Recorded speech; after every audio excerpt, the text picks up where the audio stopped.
junior high, that's it. You will immediately have the entire class are your friends. So that's when you sort of started to pick up, because I mean you're a phenomenal musician. You're an amazing piano player. Thank you. Is that sort of when you started to pick that up? I played piano from back home, and just to go back to that a little bit, is we had a piano at the house back home, and I'm calling it back home. Where is that, guys? in the Emirates. And when I was the youngest and the smallest, not a lot of my siblings wanted to do anything with me or play with me. Cry story. Can we get some just start playing violence? Something sad? Like... There we go. Just like this sad like theme, like yeah, exit theme from the Hulk, like.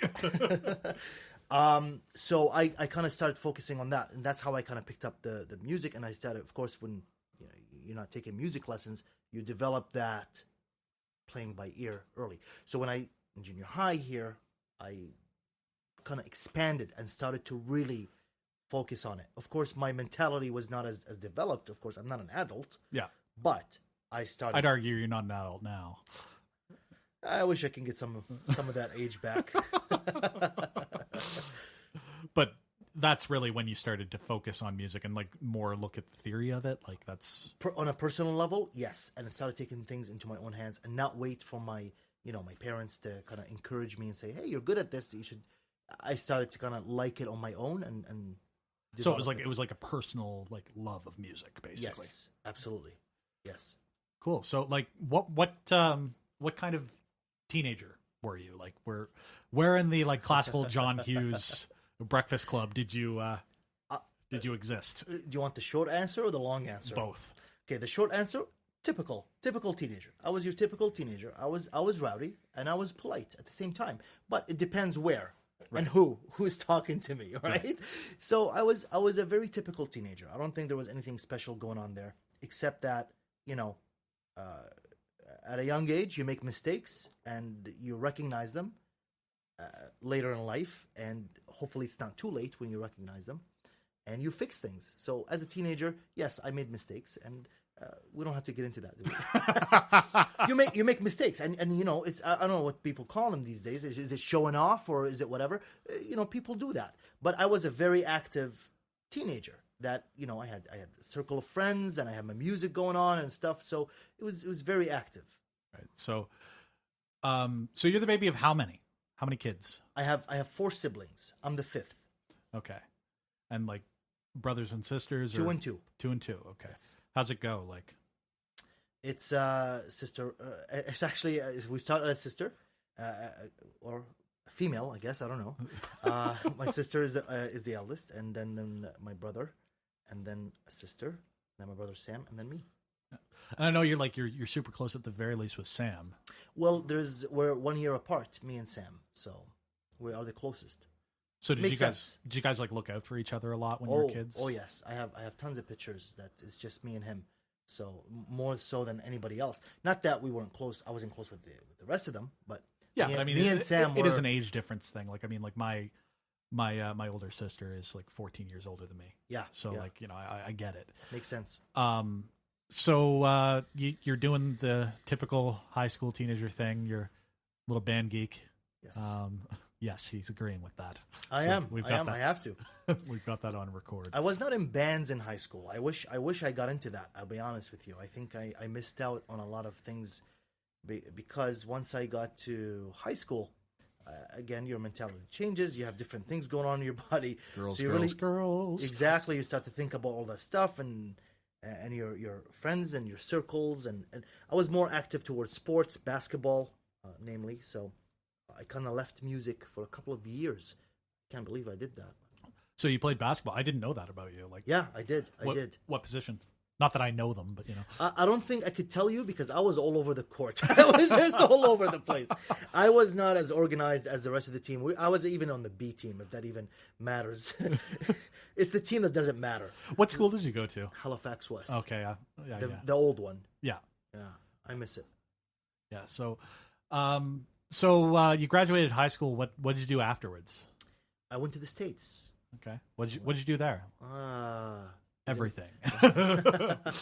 He's like, my son might be listening to Is this. immigration listening?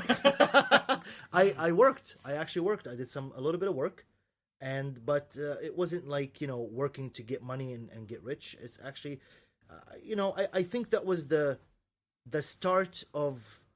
I don't want to kind of, kill the mood over here, but that was kind of the beginning of reality for me. Right. Is what life was all about.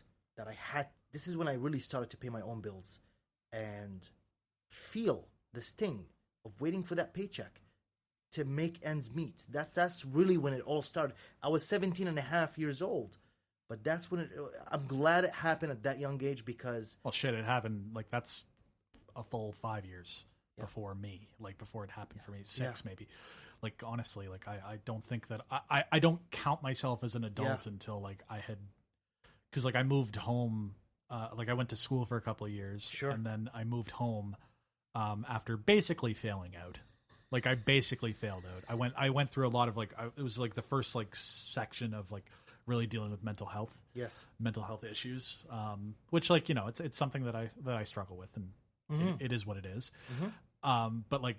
Shit, like I don't think of myself as really reaching adulthood until I was like back in the city, back here in Halifax, doing your own thing. Yeah, working where we both work now. Sure. Like 5 years ago, like that's almost 6 years ago. Like that's what I think of. Like that's when my adult life really started. Yes, yes, I agree with you 100%. Once you start making that money and you start to learn that if you don't work today, you're not gonna eat tomorrow. Let alone get paid. So it's very important. It was a very important step, and this is something that I instill to my son. My son. Yeah, we haven't even gotten there yet, but I have a son now, guys. But we'll get there eventually. Yeah. So you bum around the States for a while. What kind of work were you doing? Oh man, I did just cashier at grocery stores. I did pizza work, just a cook at a pizza shop. Mind you, it was okay money. Don't get me wrong. I made. I made money.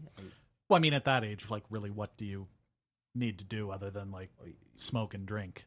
Like, I believe it or not, I was not drinking around that time. Oh, really? No, I was very not into that. I was smoking cigarettes, sure, at that young age, but I was not drinking at all. Really? Not even coffee. Really? Yes. Wow, you like your coffee. Yeah. Both the alcoholic and non-alcoholic kind. I do now. I do now. So, like, how long were you down there? But 2.5 years. 2.5 years. And, like, whereabouts? Like Minnesota. Out of all places, Minnesota. Really? Jesse Ventura was the governor. Oh, yes. I have a Ventura, like, impression. I think I've done it for you before. I was into him, man. I like him. He shit, man. Like, he was, like, amazing. Like, I think he was. I mean, like, I'm a wrestling fan, as you know. Sure. Like, he was. Holy crap! Like, how entertaining is he now? Like, I mean, he's batshit insane. Sure. Like, into conspiracy theories that, like, sure. I'm sure. Like, I'm almost certain to say, like, he's probably a flat earther. But, like, I wouldn't be surprised to say that he's a flat earther. I've watched some of those shows about conspiracy theories that he does. I'm not exactly into them. I mean, yeah, they are entertaining. I'll be honest. Like, not to ruin this for anybody else, but if you have nothing on the go, I found them entertaining for that one moment. But I don't necessarily follow that stuff. But I mean, what I like about him is that he was a wrestler. He's a movie star. And he became a governor, and he's not a Republican nor Democrat. He was an independent. He fucking came out of nowhere too. Yeah, like, he that came was out of the nowhere other thing. Like, as an independent. Nobody thought he was going because he was the mayor of like the Twin Cities or something. Like he was, and then just like ran as a third party. That's right. And nobody gave him a shot in hell to win. And all of a sudden, he comes out of nowhere, wins, and like did fairly well. He did. Like, did he get a second term? I can't remember. I can't remember either. Like, I don't know. You're probably out there Googling this right now, but like, to my mind, like, I can't.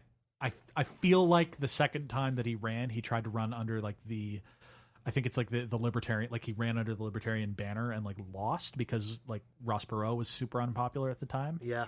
Like, I feel like national politics kind of like screwed him. But like, there was a period of time where he was popular enough that like there was serious mooting for him like running for the White House. Sure. during, I think it was like Clinton's second campaign. Oh, I see. Like he was super, super popular at the time. He was. I thought he was okay. I mean, I was living there. I was not a U.S. citizen, obviously, but I really couldn't feel what it's like. You know, the job that he didn't necessarily impact me directly, but you know, it was a quite pleasant experience being there. So 2.5 years. Yes. You moved back to Canada. You're what, 20? 20, almost 21. Almost 21. 2021. So what's your next step? I came here to get into school. Okay. I had setbacks because things have changed. The atmosphere has changed. Believe it or not, 2.5 years in what a lot of people would call Halifax as a small town can change, especially with family matters. So a lot of the atmosphere that I had before I left, I don't want to say gone, but it was changed. So I really had to keep going on my own to make things happen. So, like, I don't mean to press you on this or whatever, but like, what changed? What was different? Well, it wasn't a situation where I could go back to my family's place. Okay. You know, the whole family structure no longer existed, if I may. Not because something bad happened. It's just that my oldest brother got married. You know what I mean? That need for that space for my parents to be living in was gone. So it's not like I could go back there. Don't get me wrong, as an adult, 21 years old. Right. I'd be like, hey, mom, hey, dad, you know, I want to hang out and do nothing. It wasn't like that. So I kind of just took those 2.5 years that I was there and just pressed my life to keep going and stay working. Right. Yeah. So when you get back to Halifax and you work for a while. And I meet a girl. You meet a girl. Yes, I do. And then you made a boy. And then we made a boy. Okay, you made a boy. I was, you know, whatever. I was trying to be cute about it. But then your son is born. Yes, my son was born, and that changed my life. If you think that from this conversation, I don't know what people think, hopefully good things about me, but, you know, being 17 and a half, and you start working and start supporting yourself, if you think that was good, having that boy being born gave me a kick in the ass. Is you got to accelerate towards your goals now. At least that's how I saw it. Right. And that's when I dragged myself to college and got things done there and started getting jobs. And so you went to college, if I remember correctly, for like sort of what you've been doing here. Yeah, I did. For me, I did. Sort of sound design. I did. Yeah, recording and sound engineering. It sounds complicated. It sounds, you know, glamorous. It's not. Audio engineering is not. I mean, sure, you are engineering sound, but you're certainly not building things. You're not a civil. You know what I mean? Right. But it is technically an engineer. But, you know, I wish I would have gotten a job into that field, but it did still teach you some things. I was looking for something to, you know, something that I was into. I didn't want to do something that I was not into just to get a certificate. Yeah. I wanted something that I was into, and I knew I was going to do a good job at. So, like, you went to school, and that's a two-year diploma? 1 year. Actually, 1 year, yeah, community college. Okay. That was at NSCC? NSCC. Waterfront? It was supposed to be in Shelburne, believe it or not. Really? Yes. Jesus Christ. You would have been the first brown man in Shelburne. Listen. Actually, no, they have pizza there. Like they have some Lebanese people there, I'm sure. Maybe they do. But we're talking about 2004 here. Yeah. Right? So this is where my life is at, 2004. And I went to Shelburne to visit the campus because they sent us an invite there. I was one of 20 people that got selected for that program. And whoever applied, I don't know how many applied. I hope thousands applied, and I was one of 20 people. I like to think that. I don't know if it's true. But we visited the campus, and then 2.5 months, one and a half months before actually school started, they sent us another letter saying, hey, the program is no longer going to be offered at Shelburne. It's going to be offered at the Leeds Street campus, which is the North End Halifax. Right. Super convenient for me. I stopped thinking about moving. At that time, I was living with my partner at the time with our son, so it would have been difficult if I had to move away. So it made things easier. Yeah, absolutely. So